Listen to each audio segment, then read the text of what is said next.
नमः संस्कृताय सभी को। आइए अब हम शुरू करते हैं अपनी आज की कक्षा।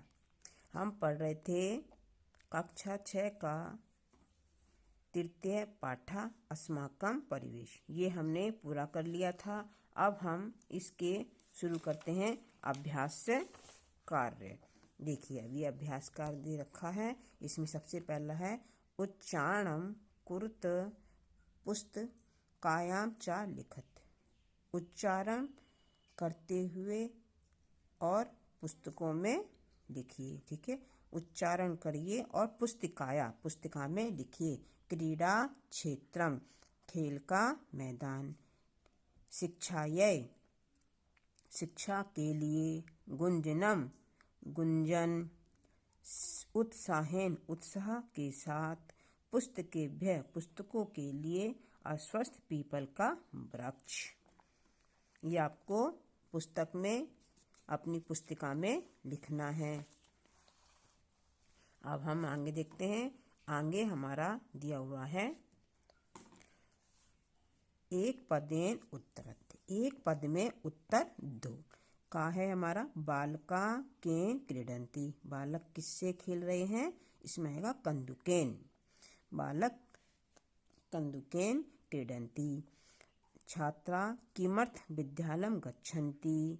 तो इसका क्या बनेगा हमारा? पठनाय। छात्रा पठनाय विद्यालयं गच्छन्ति। फलानी केभ्यः पतन्ति। इसका उत्तर आएगा पक्वानी। हम लिखेंगे फलानी पक्वानी पतन्ति। प्रातः कस्य प्रकाशः भवति। प्रातः किसका प्रकाश होता है? सूर्य का प्रकाश होता है। सूर्य से इसमें आएगा प्रातः सूर्य से प्रकाशः भवति। भ्रमरा कुत्र गुंजन्ति। भंवरे कहाँ गुंजन कर रहे हैं? कमलेषु। तो उसका उत्तर आएगा भ्रमरा कमलेषु गुंजन्ति। अब देखिए अब है 3 नंबर। मंजूषाता पदानि चित्वा वाक्यानि पूरयत। मंजूषात में से होता है कि खाने में दिए हुए या फिर बॉक्स में दिए हुए पदों को चुनिए और वाक्यों को पूरा करो। नंबर 1 है हमारा का है वयम बालकान पश्यामा। तो इसमें आएगा हम सब बालक किससे देख रहे हैं? नेत्राभ्याम। विद्यालय भवन्ति। विद्यालय किसके लिए होते हैं? शिक्षाये भवन्ति। उपवन रक्षका जलम आनयति। उपवन का रक्षक जल कहाँ से लेके आ रहा है? कूपात। उपवनम रक्षका कूपात जलम आनयति। भ्रमरा ऊपरी गुंजन्ति। भ्रमरे कहाँ गुंजन कर रहे हैं? तो हमारा इसका आएगा भ्रमरा पुष्पानाम ऊपरी गुंजन्ति। खगा निवसन्ति। पक्षी कहाँ रह रहे हैं? खगा वृक्षेषु निवसन्ति। अब देखिए अब है हमारा चौथा नंबर। चौथा नंबर कह रहा है विभक्तिम वचनम च लिखता। विभक्ति और वचनों को लिखो। अब देखिए उसने यहाँ पर दे भी रखा यथा मीन्स जैसे। शिक्षायै, शिक्षायै में हमारी होगी चतुर्थी। विभक्ति चतुर्थी होगी। वचन एक वचन होगा। अब देखिए पुस्तकेभ्यः विभक्ति चतुर्थी। वचन बहुवचन होगा हमारा। ठीक है। वृक्षेषु विभक्ति सप्तमी। वचन बहुवचन।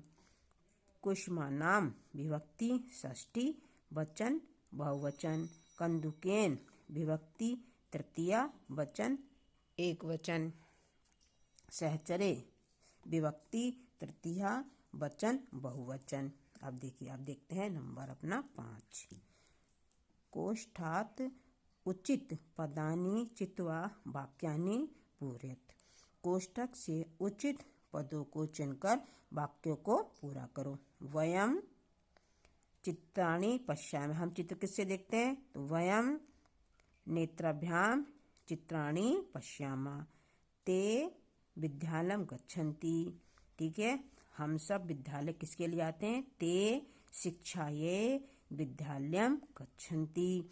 जना आपणम् आगच्छन्ति। लोग बाजार कहाँ से आते हैं? गृहात्। जना गृहात् आपणम् आगच्छन्ति।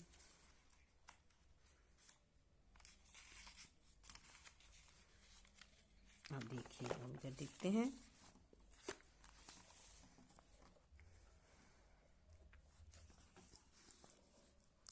अब है हमारा घ नंबर। भ्रमरा ऊपरी गुंजंती, भौरे ऊपर गूंज,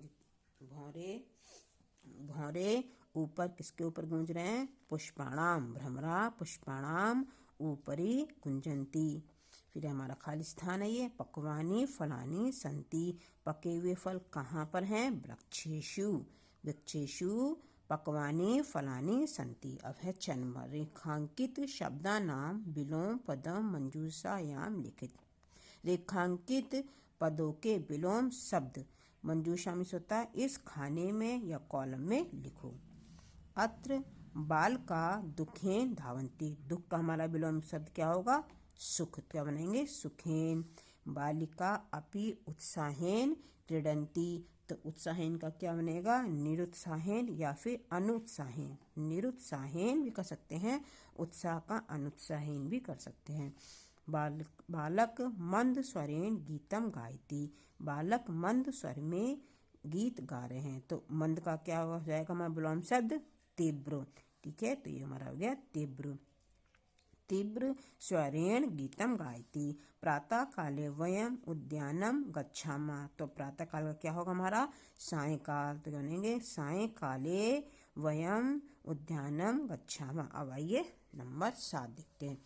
चक्रात पदानी आदाय पट धातो उचित प्रयोगम कृत्वा वाक्यानि रचयत। चक्र के पदों में आए हुए पट धातु को उचित प्रयोग करते हुए वाक्यों को रचिए। अब देखिए, ये हमारे क्या दिए हैं? सारे हमारे ये सर्वनाम दिए हुए हैं। ठीक है, ये हमारे बाहर के जो चक्र उसमें हमारे सारे सर्वनाम हैं। उसके बाद ये हमारे सारे क्या हैं? ये हमारे सारे इसके क्या हैं? कर्म आ जाएंगे। ठीक है, ये कर्ता कह सकते, कर्ता भी लगा सकते, जैसे देखिए ये जहीर कर्ता आ गया। ठीक है, और ये सब हमारे क्या हो गए? ये सर्वनाम हो गए। और ये हमारे क्या हो गए? कर्म हो गए। और ये पट हमारी धातु, जिसके साथ हम कर्ता के हिसाब से हम क्रिया लगा के पट के हम रूप बनाते चलेंगे। ठीक है, अब देखिए इसमें दिया हुआ भी है। यथा त्वम किम पठसी। देखो, त्वम के साथ हमने क्या लगाया है? सी। हमने आपको बताया भी था कि किस तरह से होगा, जिस हिसाब से कर्ता होगा उस हिसाब से हमारी क्रिया भी लगेगी। तो त्वम किम पठसी। अब देखिए, अब लिखते हैं जहीरा मित्रे। अब जाहिर एक है हमारा। ठीक है, तो इसके हम क्रिया किसकी लगाएंगी? हम एक वचन की क्रिया लगाएंगे। तो क्या लगेगा? जहीरा मित्रे पठती। अब देखिए, अब दे रखा है यूयम विद्यालय। अब यूयम किसके लिए? बहुवचन में आ गया, तो इसमें तो बहुवचन मध्यम पुरुष की हो गई बहुवचन क्रिया। ठीक है, लगाएंगे इसमें हम, तो आएगा यूयम विद्यालय पठथ। फिर आएगा ते श्लोकान पठंती, बहुवचन का है तो बहुवचन क्रिया आ गई। वयम अध्यापकात पठामा, बहुवचन की क्रिया पठामा। आवाम ज्ञानाय, अब ये 2 हैं तो इसमें आएगा पठावा। ठीक है, वयम ये एक के लिए आ रहा है। अहम प्रतिदिनम पठामी। ठीक है, उत्तम पुरुष की एक वचन का है प्रयोग करा गया है, तो उस हिसाब से हम क्रिया लगाएंगे पठामी। फिर है वयम गीताम पठामा। ठीक है, अब ये बहुवचन क्रिया है तो हम बहुवचन का प्रयोग करेंगे। आपकी समझ में आ गया होगा। आपको मेरा वीडियो कैसा लगा मुझे कमेंट बॉक्स में ज़रूर बताएं। मुझे मेरे चैनल को लाइक और सब्सक्राइब कीजिए, ताकि मैं आपको प्रतिदिन इसी तरह से और कक्षाएं दे सकूं। अब हम कल पढ़ेंगे इसके आगे का पाठ। ठीक है, और जो कुछ भी आपकी समझ में नहीं आया हो वह मुझे कमेंट बॉक्स में लिखकर पूछ सकते हैं। नमः संस्कृताय।